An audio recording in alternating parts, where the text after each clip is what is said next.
Okay, holding Mem Zion. We're just finishing this up now. We quoted a brisa which supported Rava. That Rava had said that the whole discussion, whether you need something to be a shava pruta, not a shava pruta, where you marry a woman with multiple items, where each one is less than a shava pruta, and you want to combine them, that's only if when you say Harei Mukadeshesli, you're marrying her, and to be seen. But if initially you quantify what you're going to marry, and you tell her, I'm marrying with these items, even if when you give it to them, even if she should consume them as you give it to them, to her, and finally when you give her the last one, although the last one is less than a shava pruta, all three contribute to the value of a pruta, and she's considered married. Why? Because initially when he gave the first one, he gave it in marriage. It wasn't considered his. Immediately became hers and was given in marriage. That was Rava. And we cited a brisa which proves this point. Okay? That even though each act was not an independent act of the other, but if he says Elu, it's considered as every aspect of the giving is considered given for kiddushin. So Gemara asks the question like this. Rolling to 8 lines before the lines get wider. We had a machlokes before Rav and Shmuel and Ravami. Ravami had learned our Mishnah that it says that if he says hiskachi, hiskachi, hiskachi, you marry me with this, marry with this, marry with this. So it says if she eats it, right? If it's post mishava pruta, she's not married. So Gemara says, what? Why not? Or it's a shava pruta, she's not married. Even why? So Gemara says each act is an independent act of kiddushin. He gives her something of value. It's irrelevant. She eats it. The marriage is concluded. So Gemara says. So the Gemara answers, it's speaking bezu, bezu, bezu. So Rav and Shmuel had said you would think that by hiskachi, when she eats it, even if it's post mishava pruta, maybe she's married. Even if he gave her something less than a shava pruta. Why? Because since she benefits from it, she has physical benefit. Maybe, although in terms of its market value, it may be less than a cent, but since her physical benefit is valued by her, maybe I should consider that something significant. So the Mishnah says no.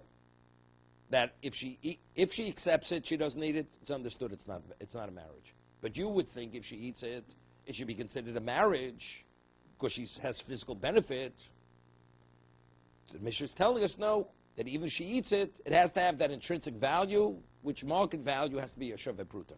It's irrelevant what she would pay for it and what level of benefit she gets for it. Okay? That's how Rav and Shmuel learned. Ravami says no, it's going in the last case. We're speaking bezu, bezu, bezu, and when the Mishnah concludes if it's shava pruta means if the last date that he had given her was a shava pruta, she's married, although he ultimately gave all 3 dates in marriage. So it's milveh. The first 2 dates she ate are milveh.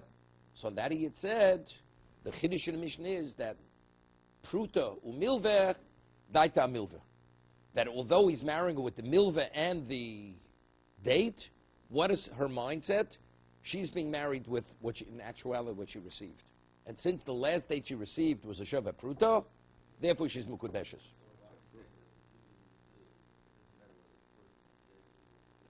Could have been worth $100. It's irrelevant. As long as the last date was worth a shava pruta, she's married. The last date is not worth a shava pruta, she's not married. So what's the chiddush in the Mishnah? What's the chiddush? We know you have to have a shava pruta. The chiddush is that even though ultimately he's saying to her, the debt that you owe me, I will not claim. I'm relieving you of that debt. So if her mindset is to be married with the debt, in addition to the penny, to the last date, it's a problem. Because marriage is only if he actually transfers something to her. So the chiddush is that although he's relieving of debt, what's her mindset? With what is she being married? With the last date that she's receiving, although it may be a fraction of the value of the first dates, of the debt that he's relieving her of. Okay? That's the chiddush of the Mishnah. That milvu pruta, daita pruta. That when he's marrying, when he's giving her milva, he's relieving her of the debt, and the giving her something, although it's of minuscule value, but it's a shava pruta, her mindset is, I'm being married with what I'm meant to be married with. Does that mean that the assumption is that she knows the halacha better? So that we have to, that's what David asked. Let's say there's $1 million debt and he's marrying her with a penny, right?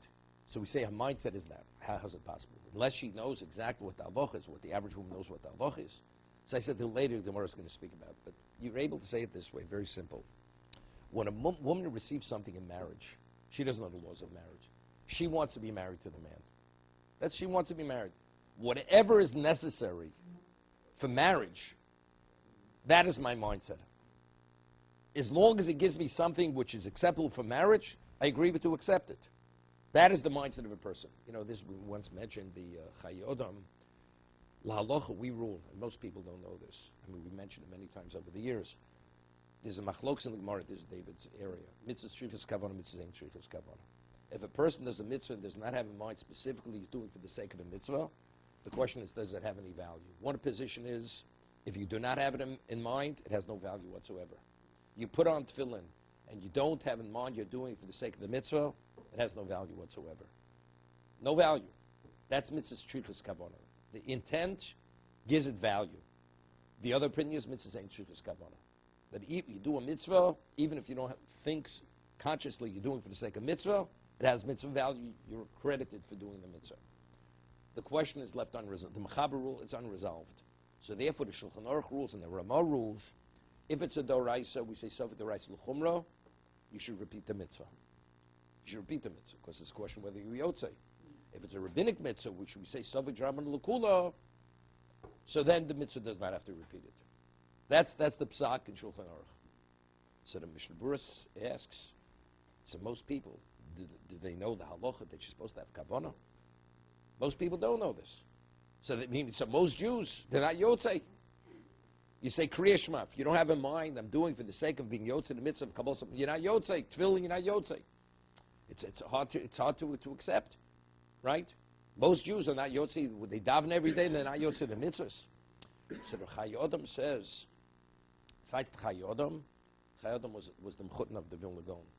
His daughter was married to the Vilna Gaon's son.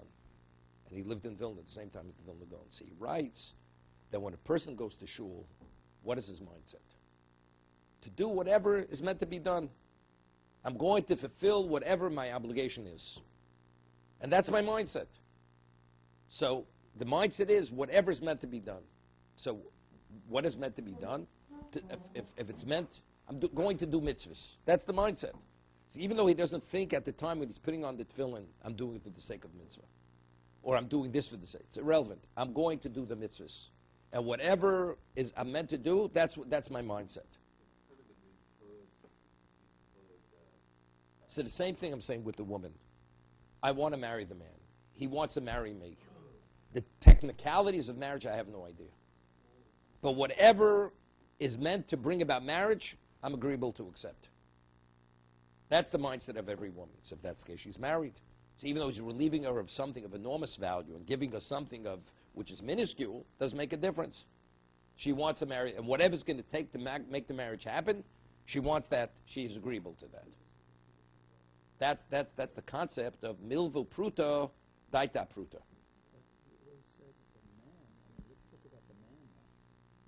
Most men don't know all these intricate halachas either. And so we have to look at these words really carefully. No, because we're going to discuss a case coming up. If a man says he marries a woman, I'm giving you $100, and he gives her $99, he shortchanges her. And she says nothing, and she accepts the $99. We're going to have an argument with the Gemara. That silence, does that mean she's accepting 99 and agreeable to be married with 99 and the dollar should be a debt? Or no, she's not agreeable to get married. If you shortchange me, there's no way I'm marrying you. You know, so the Gemara says, what about if he gives her $1 and he doesn't give her 99? Says, I'm married with 100, he gives her $1. No, definitely she is, and she accepts and remains silent. Because everybody agrees there she would have spoken up. So there, since she didn't speak, because it's a lot of money, that didn't speak up, she's agreeable to be married, and the rest should be a debt.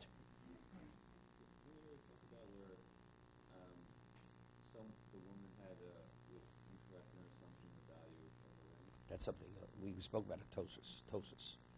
We had a case where a man marries a woman with a bolt of silk. So silk, That's what we're speaking about. That's something else. It's something else. Because in her mind, she thinks she's getting this. She's not getting that. Right? It's different. Here it's a technicality. What are you marrying? I'm being relieved of the $1 million debt. I'm receiving a payment. That's fact. What's causing the marriage to be a marriage? Right? She's not the expert. These are technicalities. But factually, she's a beneficiary of being relieved of the debt, plus she's receiving something. What causes the marriage to be a marriage? Whatever causes it, I'm agreeable to. There, she believes she's getting more, she's getting less. It's a whole different concept. No, there it's the other way. You said you give me 100, you give me $1. No woman would remain silent. That she's remaining silent, we could say with certainty, she's accepting the $1 in marriage, and the rest is the balance to be paid. But she's married immediately. But there's going to be an argument. What about it goes the other way? No, she realizes, but maybe she's too ashamed. Really, she's insulted. She's offended. So is she remaining silent because she's agreeable to be married with 99 and the $1 should be a debt? Well, no, she's too ashamed to say anything. But factually, she's offended. She's not interested in getting involved with this kind of person. So that's going to be an argument in the Gemara. How to evaluate that silence. For example, the man says, I'm marrying you by forgiving the $1 million debt that you owe. So we say it's not valid. Because factually, he didn't give her anything. I understand. But we process things that he gave her that. In the normal world, you'd say, oh, he certainly gave her that. It's a technicality. That's more than technical. Did he transfer anything to her? He didn't transfer anything. We spoke about Mavri Hari. You removed the lion from her back. You relieved her of a debt. Torah says you have to give something. Factually, you didn't give her anything. Ki yikach ish isha, you have to give her money. You didn't give her money. So we say that if he says, he changes his words, I'm relieving you of the debt and the pleasure that you give from this relief. No. If he says, I'm marrying you with the benefit of relieving you, the benefit, that's something else. Pleasure. No, but over there the question is what he's marrying her with, not what she's receiving. There the problem's with him, not with her. Okay, but there it works. No. Let's see. I'm marrying you. We're relieving you the $1 million debt. That doesn't work. Why? Because he didn't give her anything. But even though she has tremendous benefit, but he's not marrying with a Shav Pruta, he's marrying with $1 million. Okay? But let's see, he says, I'm marrying you with the benefit you have of being relieved of $1 million debt. So then he says, he's giving her something. So That's from his vantage point. okay, so my point here is that let's suppose a man is not exceedingly well versed in the halakha. Doesn't have to be real well versed. And he understands, I know that I've got to give her something, and I'm not sure if it's the relief of the debt, not the relief, and I don't know these intricate halachas. So he says, look, I'm giving you relief of the debt, and whatever Chazal said to make this work, it works. No, but they didn't say anything about that. Because Factually, we said that no. we can make this. When he marries her with relief of a debt, and he does give her something of value. Two things are happening simultaneously. No, but that's the case of the Gemara. So something actually is happening, she said. If a woman's being relieved of $1 million, her mindset is on the penny, not on the $1 million. How's it possible? Her interest is she wants whatever causes the marriage to happen. That's what she wants. So factually, she received the Shabbat Pruta. So therefore, that's where the technicality comes in. Which is, she doesn't understand. No. She said, look, or like with the brachas or the mitzvahs. No, but I'm doing an act, and whatever the Chazal had in mind for me to fulfill, that's what I have in mind. yeah, but let me tell you the difference. When you have in mind to go to shul, I'm going to fulfill the mitzvahs of going to shul. So he already had, generally, I want to do mitzvah. Did he think at the time of the tefillah mitzvah? He didn't think at the time of the mitzvah. But I'm going to do mitzvah. So when I put on my tefillin, the general concept of mitzvah, that's mitzvah. Right? Wherever, when he thinks mitzvah, wherever I have to think mitzvah, that's included within that general concept of mitzvah. It's not, let's say he put on the tefillin in the house. and he doesn't think, I'm going to do mitzvah. Because when he puts on film, doesn't think about anything. He's not Yotzei. Chayodim is only speaking about people when you go to shul, a person has in mind, I'm going to do the mitzvahs, what you're supposed to do in shul.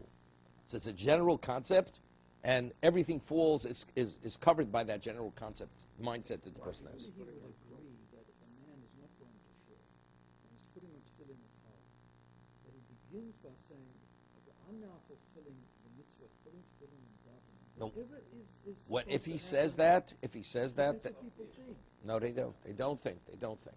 Why is he doing the Person mitzvah? says, I'm obligated to do the mitzvah. You don't I think want to that? discharge my he doesn't. obligation. People do not think that. It's by I think rote. people- No, they don't. They don't. They don't. You put $1 in a stucker box, charity box comes around, puts it in. You think mitzvah? You don't think mitzvah. You just put it in. The word mitzvah does not enter the person's mind. Are you accredited for putting the $1 in the stucker box? Why did you put your dollar in? Yeah, but no, you have to think about it. You had to pre-think about it. Not if I ask you the question, you'll say, of course it's for that. If I say today, okay, every morning that I put on tefillin, I want to be accredited with that mitzvah. I'm saying this now. Now, in 3 weeks' time, I didn't have this in mind. I was sort of distracted. Why wouldn't that work? I said, I made a declaration here, from here forth. This is what I have in mind. It will help. Probably will. Because the Gemara says in Zvachim, before a person, there's a question when you do the avodah, does it have to be done lishma, not lishma? Right? So the Gemara says, if he does the shechita lishma, right? Everything which follows, is even though he didn't think it, or didn't verbalize it, it's the equivalent because a person's mindset is whatever he begins with, it continues within that context of mindset. Wait 1 second. The question is, from a declaration make at one point, see, this has to do with we do the Mesiras Modo after Hataras Nedarim, we conclude any neder that he should make in the future, it's a disclaimer, has no value, right? We say this. After we do Hataras Nedarim, we nullify it, then we make a declaration, any neder I should make in the future has no value. But yet every year we make Hataras Nedarim, but if we already made the disclaimer the previous year, what do we do? Hataras Nedarim again. Right? Once in a lifetime be sufficient. I've made a declaration into the future. Any neder or oath or whatever it may be should have any value. So the reason is, and this is discussed by the Rishonim and the Dorim, because if at the time that you made the neder or the oath or whatever it may have been in the future, if you were conscious of the disclaimer, and despite that you made it, that's a retraction from the disclaimer. That's an indication you want to make the neder and the oath or whatever. And that's what we're concerned about. That you may have been aware, and despite being aware of that, conscious of that, despite that you made the neder or the oath or whatever else may be. As a result, that negates the disclaimer, and therefore it takes on standing. Therefore, again, you need a nullification. So I'm saying a person himself, you're right, there's no reason why he should ever not want to be credited for the mitzvah. You're right, I'm just saying. But you never know. You never know. At one time somebody said to him, whenever that was, when a Jew comes to pray in the morning, it's the right thing to do to take $1 and put it in the pushka to give tzedakah. So he knew. At one time he knew. Now it becomes rote. But he said, okay, I'm going to follow this advice or this direction. I'm going to do this. You know, there's a sefer I once mentioned. It's called Yesod V'Shur Avoda. We know that every appellation of Hashem has another connotation. Yud Kei Vav Kei Ho Yehovah. Adni, which spelled Aleph Daled, means master. And he cites the Zohar that whenever you say Yud Kei Vav Kei, you're supposed to think Ho Yehovah. And if you don't, there's a claim against the person. So it's cited in the name of Yesod V'Shur Avoda that before you start davening, you should make a declaration or think in your mind. Then whenever I say Yud Kei Vav Kei, I have in mind Ho Yehovah and master. And whenever I say Adni, it means master. So even though consciously, when you say the word, the appellation, you don't think it, because previously you said that that is what you're acknowledging, that's sufficient. No, but think. You're supposed to think. You're supposed to think. You're supposed to think. Yud Kei Vav Kei. Hoyovia. That's what you're supposed to think. When you say Shema Yisrael Hashem, you're supposed to think Hoyovia besides Master. So even if the person did not think it at the time that he had said it, if initially he had in mind, whenever I say Yud Kei Vav Kei, that's what I have in mind, although consciously did not have in mind, b'di'evet, that's sufficient.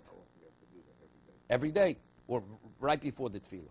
Right before the tefillah, or if you make the declaration for the day, it comes the day. But it's, it's for a lifetime. Because factually, when you're acknowledging Hashem, factually, you don't have it in mind.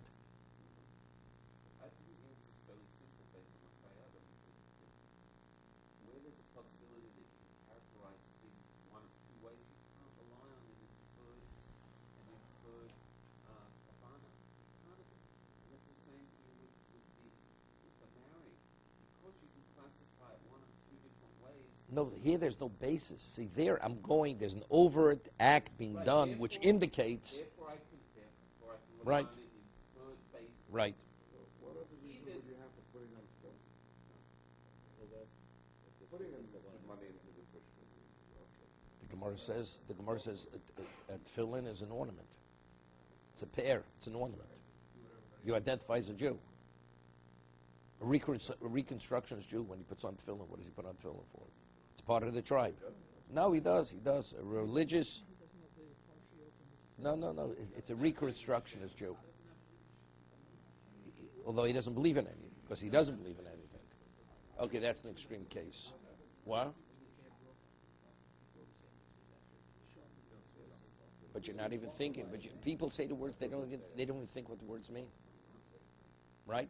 You have to have some level of consciousness.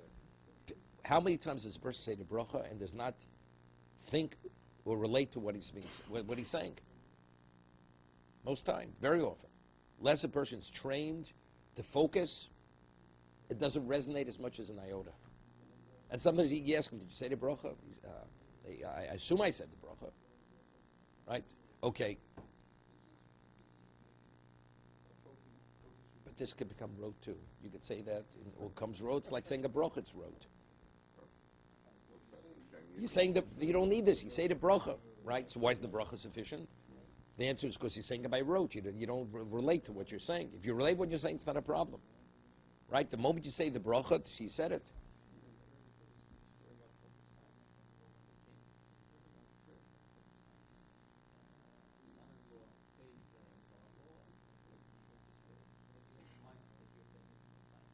Yeah, right. Okay, let's go further. I'd like. So Mer says, we just quoted a Bryce that proved Rabba's point that if initially you said, I am married with all these items, or all these dates, even if she eats them as she receives them, each date that's given to her is considered an act of kiddushin. Therefore, it all contributes to the value of the kiddushin. So that's Ravami. In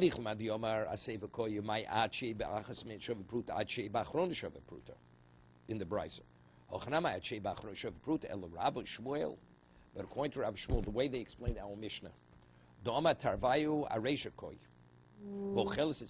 we're speaking about that every date that he gave her, and what's the Chiddush Mishnah? Even if she eats the date, if it's less than Shav Pruta, despite the fact that she's having benefit, it's not a Shav Pruta, that's the Chiddush Mishnah. Over here it speaks about he's giving just generally, I'm marrying with ABC.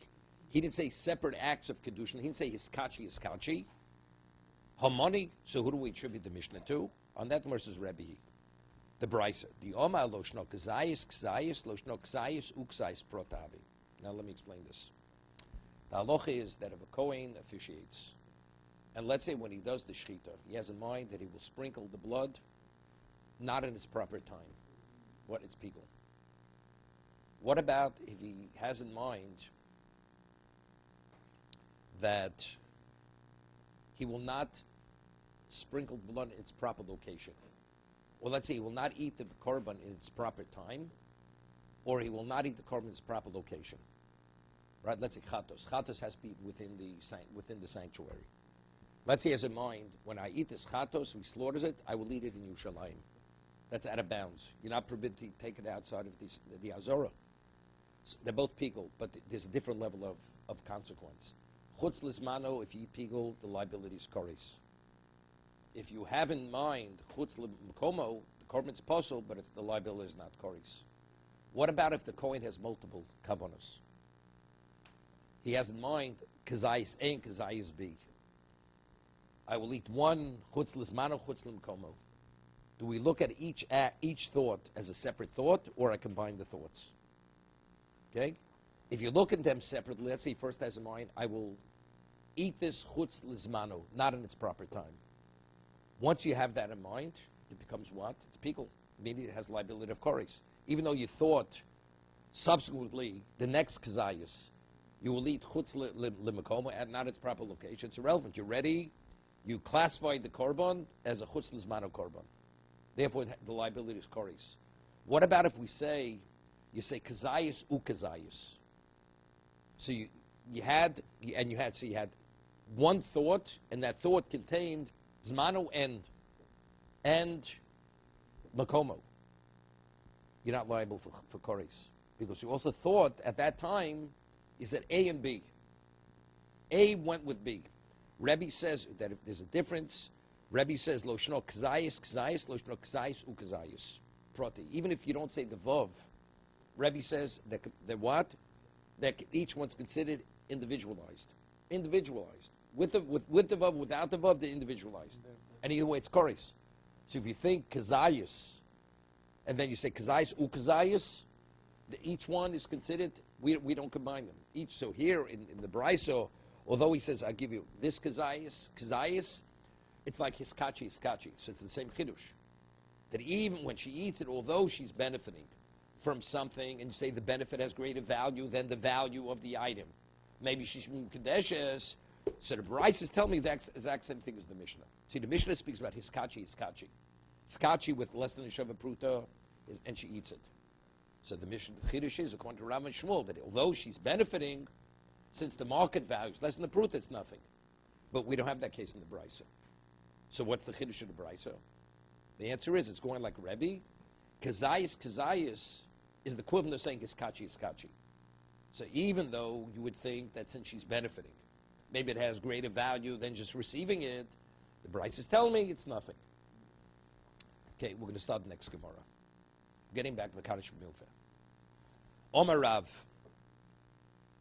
Howard, you won't get me Gemara above Mitzia from the small Shas. Just as a little bit of an introduction. The halacha is, if a person, Reuven comes with a claim to Shimon, I lent you $100. And then Shimon says, it's not 100, it's 50. So the Torah says he has to take a Torah oath. That's called Moda B'Mikzas. Since he's admitting to part of the claim, so the Torah says, since you're giving credence to the claim of the claimant, you have to take a Torah oath. If he's a kofar hakol, if he denies that he owes anything, on a Torah level he doesn't have to swear. That's called kofar hakol. It's total denial. Rabbinically you have to swear, but a shvur doraisa, a Torah oath, is only with a partial admission.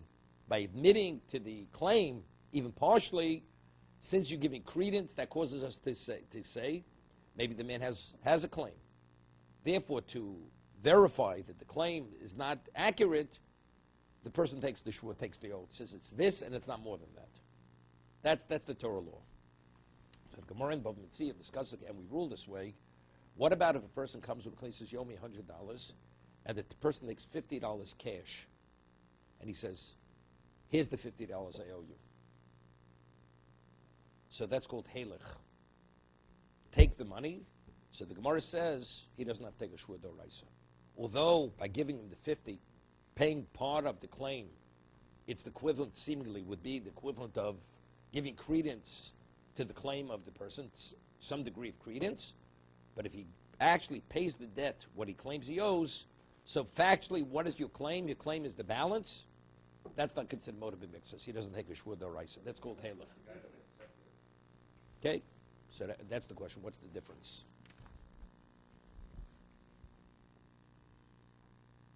One second.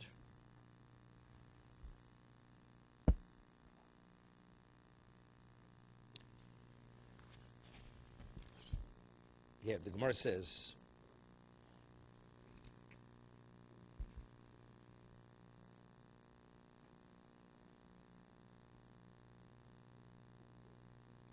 So the Gemara has a question. Halach, we'll discuss in a minute. Halach, does he have to take the oath? Does he not have to take the oath? It's a question. So Gemara cites a brisa. So the Gemara says that Tuna the idoch to Reb Chia Itmar. Reb Chia says something. Mono li biyotcho. Merit says, person says you owe me $100. Valo omer ein loch biyodi elo nunzuz. He says I only owe you 50. I don't owe you the 100. Vehelach. And take the 50. Immediately gives him the 50. Chayuf. Reb Chia says he has to take a Torah oath. Even when he gives him the money immediately, he still has to take the oath. Because factually, my time, why? Helach nami kamoda mikza sataynotomi. Factually, he's admitting that he owes him. He's admitting that he does owe him part of what he's claiming. Right. The oath is no. It's this and not the remaining part. No, he's saying I owe you this. It's irrelevant. I only owe you 50. I swear I only owe you 50. No, it doesn't say it. You're giving it to me. No, the man is still says you owe me the balance. The man is still, as he takes this, but you owe me the balance. It's not receive full payment. It's not he signed on check, receive full payment. Just take one more moment. Tanatu Shnaim Osam Vitalius. Somewhere says Potter. We'll leave this for tomorrow.